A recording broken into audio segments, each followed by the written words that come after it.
like scaling to a different layer. I'm curious, like, would it be okay to talk a bit about working also with sexual minorities for now? Yeah. Because I'm really curious how, as a therapist, um, do you need to work differently when you know that you are working with a person who is from a minority that can be repressed, that is not broadly accepted in a society? You living in San Francisco, probably like a gay person living there would have different issues from a gay person who's living in Poland. But what is specific to that kind of population, and what should we as therapists keep in mind when learning that our clients have like an LGBT orientation?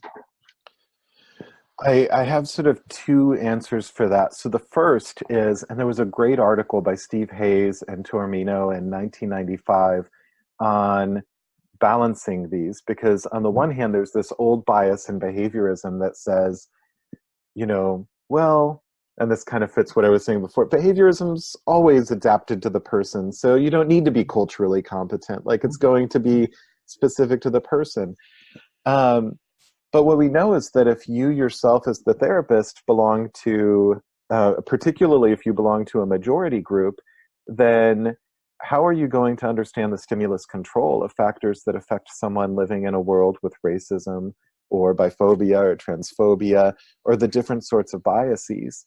So the flip side is that you could dive into the cultural competency literature or really try and understand the general rules of what people in a minority group experience.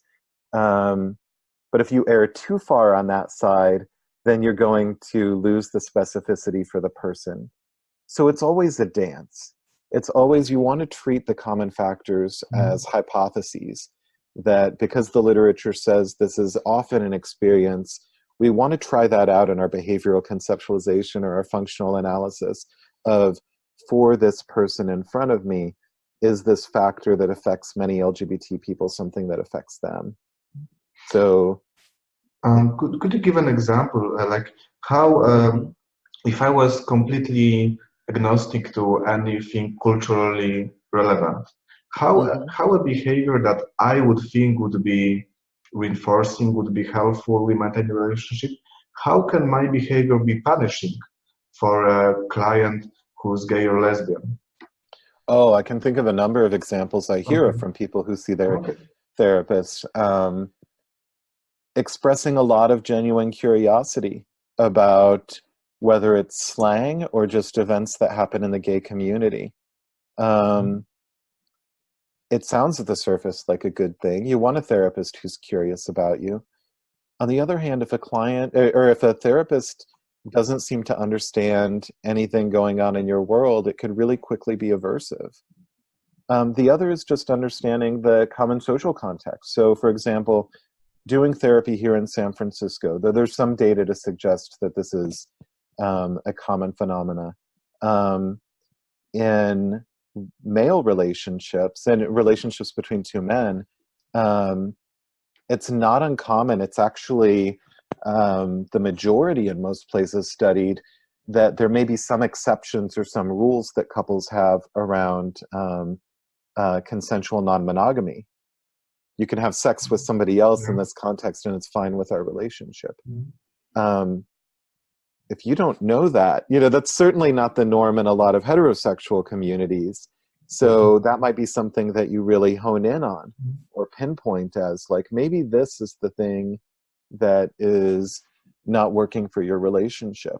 So that's an area where the content, because it's different, would be really off-putting. Or you might, or for someone struggling with their gender identity, you might have that kind of pop culture idea that for every trans person, they have this very clear story of, like, I knew the moment I was, I can remember that this wasn't the body I wanted and that I identified with the other gender. But you could look at writings from Magnus Hirschfeld over 100 years ago in Germany, where we've always known within the community that people who identify as trans or non-binary come to their awareness of their gender identity in a variety of ways. There are some people where there's that story. There are other people where it's not until some other event occurs during adolescence or even into adulthood where things fall into place and they have an awareness of their gender identity. So without having any sort of background, if you're sort of completely removed from this, you're likely to say things that are invalidating, and maybe even say things like, do things like expressing curiosity that you believe will come across as warm and as caring, that will come across as punishing to your client. All right. So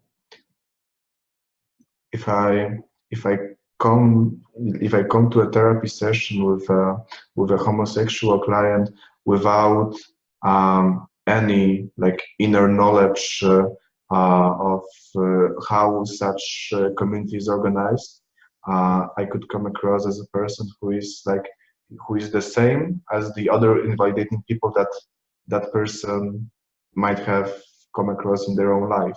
Do I get it right? Exactly. Okay. Would you also when conducting like this first session, the diagnostic session of the client, do you put some specific emphasis on self-stigma? I also know that you are also specializing in working with HIV, people with HIV diagnosis.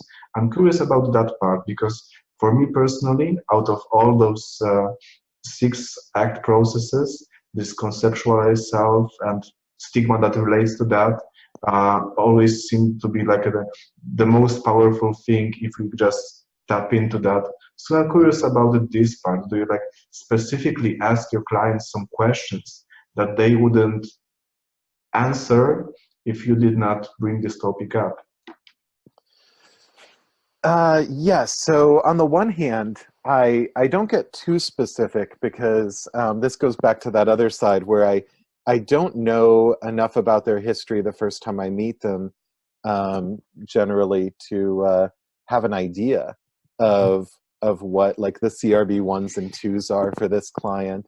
So, but what I do ask is, as I go through their symptoms, their presenting problem, I ask about certain key life events.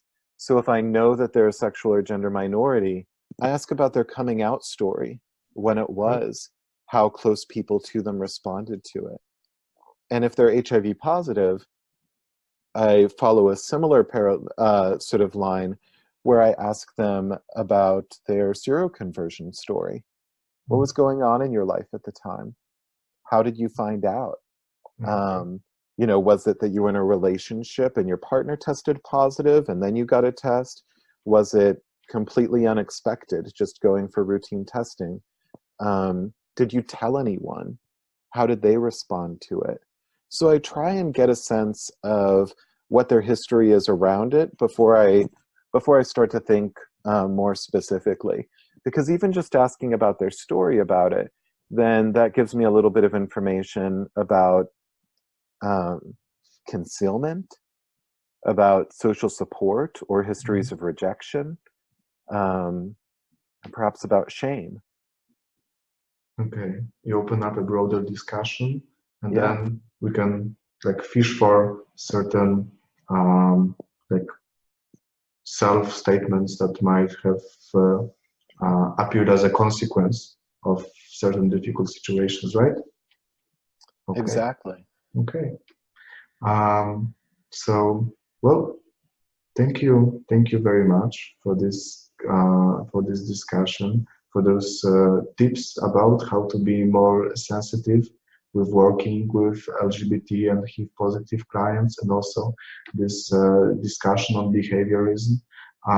Personally, I think it's really important to show people that you can be both very precise, very theory driven, and also very open to human growth, very open to such areas that were previously kind of reserved for humanistic or like existential psychology, psychotherapists.